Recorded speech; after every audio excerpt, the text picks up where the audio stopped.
একটা প্লেট ভেঙে এত ছোট ছোট টুকরা হয়ে পড়ে গেছে চারিদিকে। আমি এখানে ওভেনে অল্প একটু ভাত গরম করে প্লেটে করে গরম করে জাস্ট ওভেন থেকে বের করে নেওয়ার সাথে সাথে ওভেনের সাথে বাড়ি লেগে এই জায়গায় পড়ে গেল, আর এত ছোট ছোট টুকরা হয়ে পড়ে গেছে।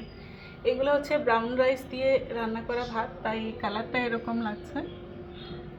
আর এই যে একটা প্লেট কি কত দূর পর্যন্ত ভেঙে ছোট ছোট টুকরা হয়ে গেছে।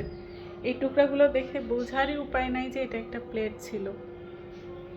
কোনো জিনিস বা কোনো কিছু যদি খুব বেশি ছোট ছোট টুকরা হয়ে ভেঙে যায় তাহলে কি অবস্থা, তার কোনো অস্তিত্বই বোঝা যায় না। এই যে এইদিকে কিচেনেও চলে গেছে ওই যে ছোট ছোট টুকরাগুলা। প্লেটটা এত বাজেভাবে ভেঙেছে ছোট ছোট টুকরা হয়ে যে আমি সাথে সাথে থতমত খেয়ে গেছি, চমকে গেছি। কি মা, কি নিয়ে আসবে? নতুন প্লেট নিয়ে আসবে আম্মুর জন্য? কেন?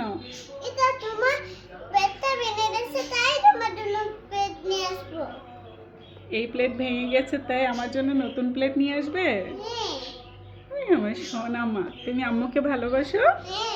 কত ভালোবাসো? অনেকগুলো ভালোবাসো?